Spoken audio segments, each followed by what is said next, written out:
निखिल शिवम की बात सुनकर एक पल के लिए चौंक गया। सबने मुड़कर उसकी तरफ देखा।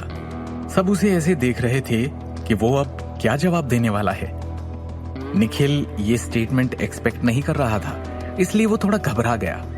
उसने सबकी तरफ देखते हुए एक नर्वस सी मुस्कुराहट दी।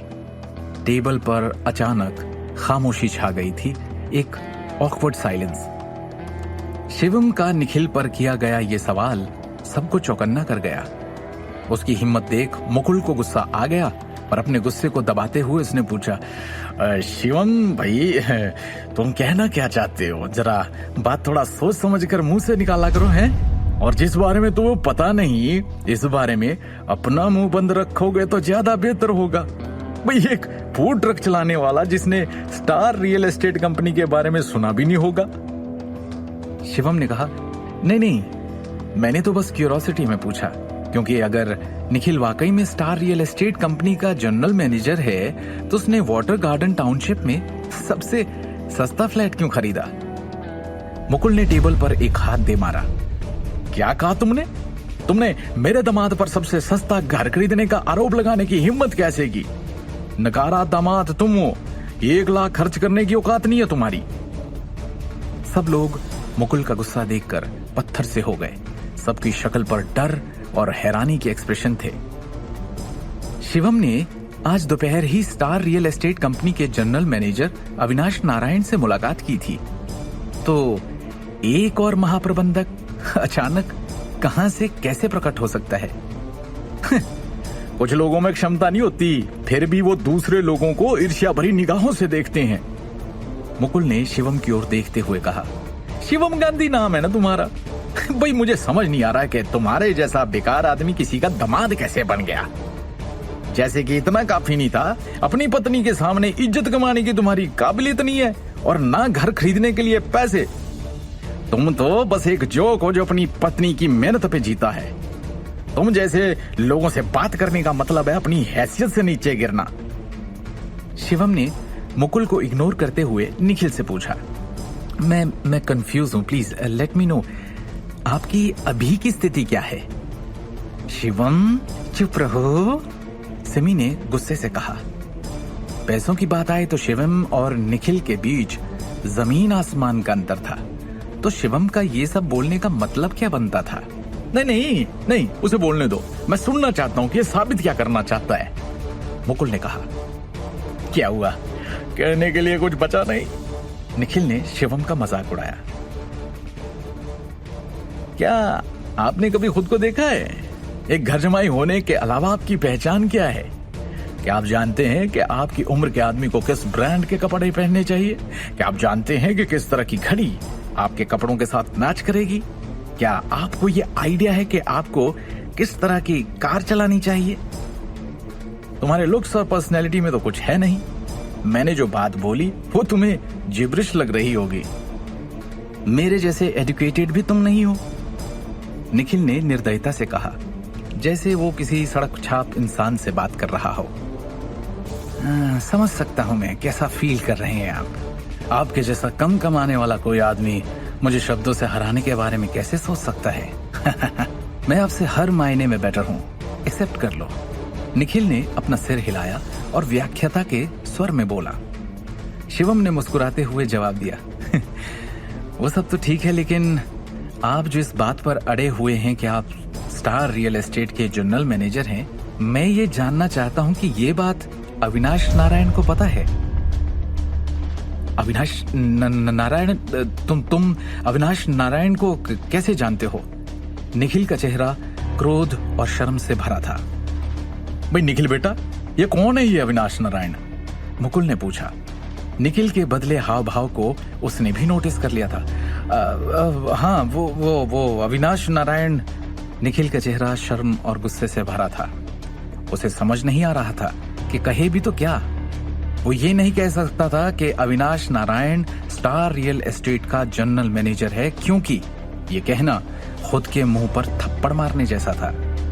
शुरू में वो अपनी क्षमता के बारे में शेखी बघारना चाहता था, लेकिन उसने ये उम्मीद नहीं की थी कि शिवम जैसा आदमी वास्तव में ये जान पाएगा कि स्टार रियल एस्टेट कंपनी के जनरल मैनेजर को जानता होगा।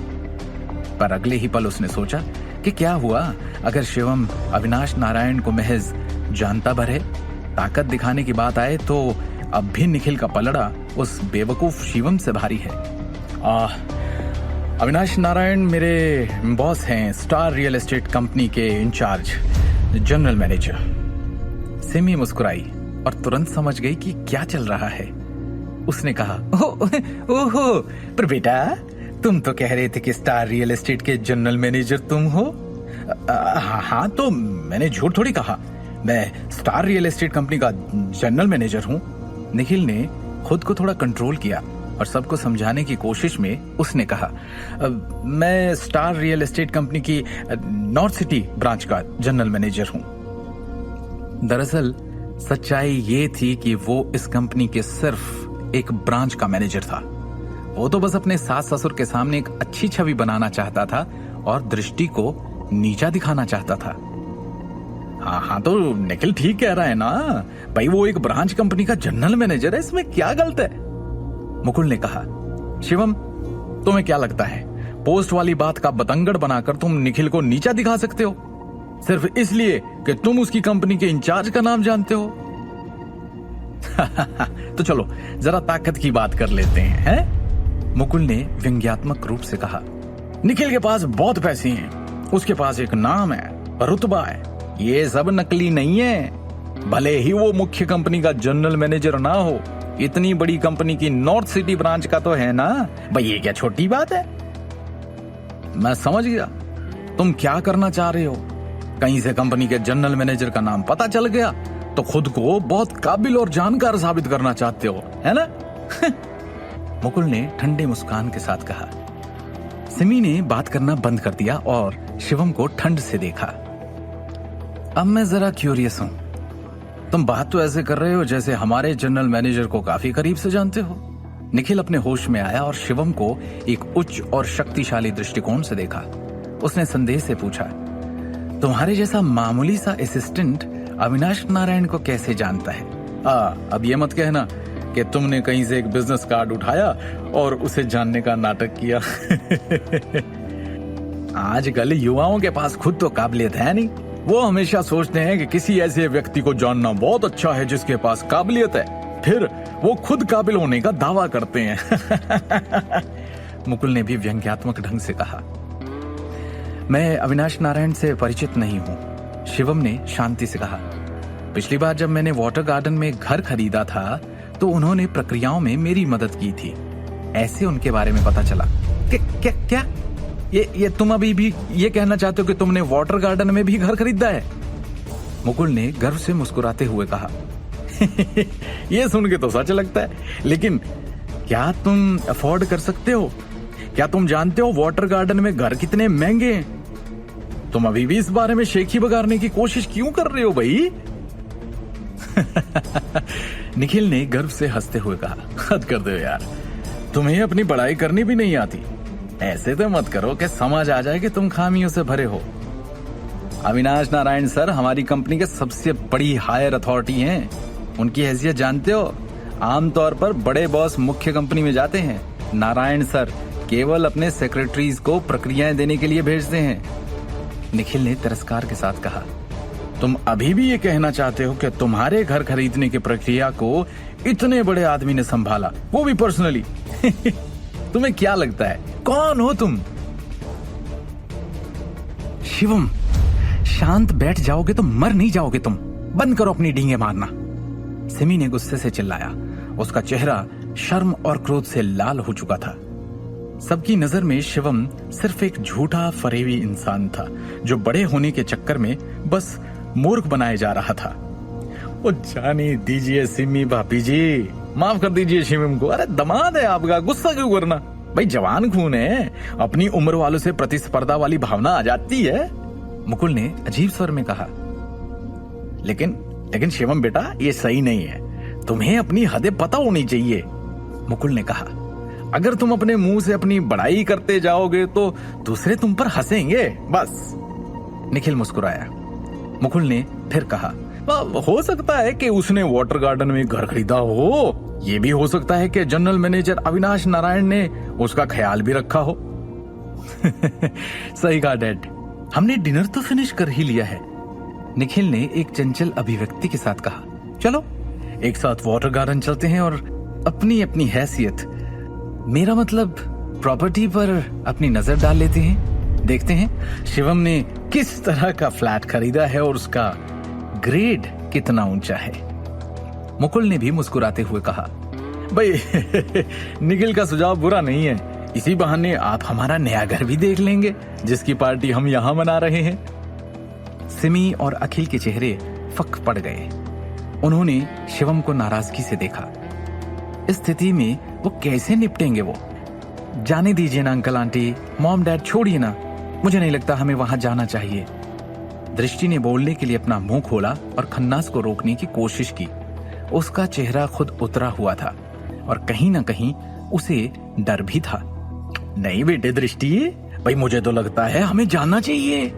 मुकुल ने हार नहीं मानी और चंचलता से कहा, देखो मैं पहले ही कह चुका हूँ, अब नहीं गए तो मुझे अच्छा नहीं लगेगा। इसके अलावा अगर शिवम ने भी वहां घर खरीदा है तो भविष्य में हमारे दोनों परिवार फिर से पड़ोसी बन जाएंगे, है ना? हाँ चलिए देख ही लेते हैं, शिवम ने शांति से कहा। हाँ बिल्कुल। मुकुल मुस्कुराया और नीचे जाने के लिए उठा। निखिल और ऋषु भी उठे और गाड़ी चलाने के लिए नीचे चले गए। जिद्दी और बेवकूफ हो तुम, खुद को मुझसे बेहतर साबित करने के लिए कितने नाटक करोगे। चलो पोल खुलेगी तुम्हारी अपनी फैमिली के सामने। शिवम के पास से गुजरते हुए निखिल ने ठंडे स्वर में कहा। शिवम ने कुछ नहीं कहा, वो भी उठ खड़ा हुआ और नीचे चला गया। दृष्टि, क्यों लेकर आई तुम इसे डिनर पर? अब क्या करोगी बोलो? सिमी ने असंतोष के साथ कहा। वो अखिल के साथ भारी मन, डर और शर्म की भावना के साथ रेस्टोरेंट से बाहर निकली। दृष्टि शिवम के पास गई और संदेह से पूछा, शिवम क्या तुमने सच में वाटर गार्डन में फ्लैट खरीदा है? शिवम ने सिर हिलाया। दृष्टि बस उसे हैरानी से देखती रही और उसने कोई और सवाल नहीं पूछा। परिवार वाले कार में सवार हो गए। 20 मिनट बाद वाटर गार्डन में गगनचुंबी इमारतों की पंक्तियां, उत्तम आवासीय सुविधाएं, उद्यान और तालाब चकाचौंध कर देने वाले थे। शिवम 40-50 मंजिला इमारत में अकेला बैठा था और उसने हाथ में एक जली हुई सिगरेट पकड़ रखी थी। उसकी सिगरेट खत्म होने के बाद दृष्टि का परिवार और ऋषु का परिवार दरवाजे से बाहर चला गया।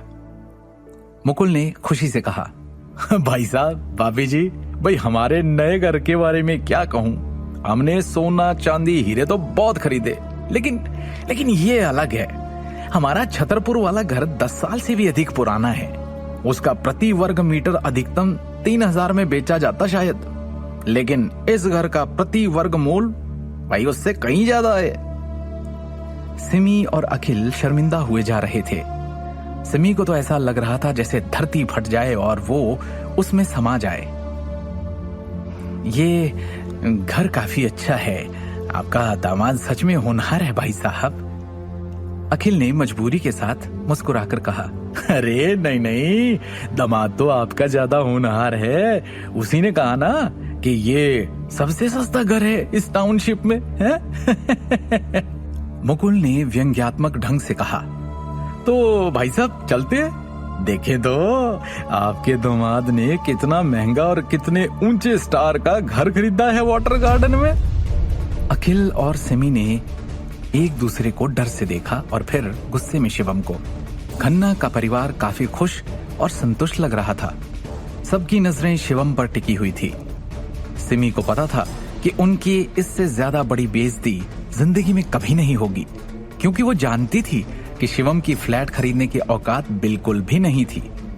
सिमी मन ही मन ये प्रार्थना करने लगी कि हे भगवान, शिवम को उसकी बेटी की जिंदगी से जल्द ही निकाल दे ताकि उसे इतनी बेइज्जती ना सहनी पड़े। सब शिवम का इंतजार कर रहे थे कि वो उन्हें अपना फ्लैट दिखाने लेकर जाए। सबके चेहरे पर एक व्यंग्यात्मक मुस्कान थी। क्या होगी सबकी प्रतिक्रिया शिवम का खरीदा हुआ फ्लैट देखकर?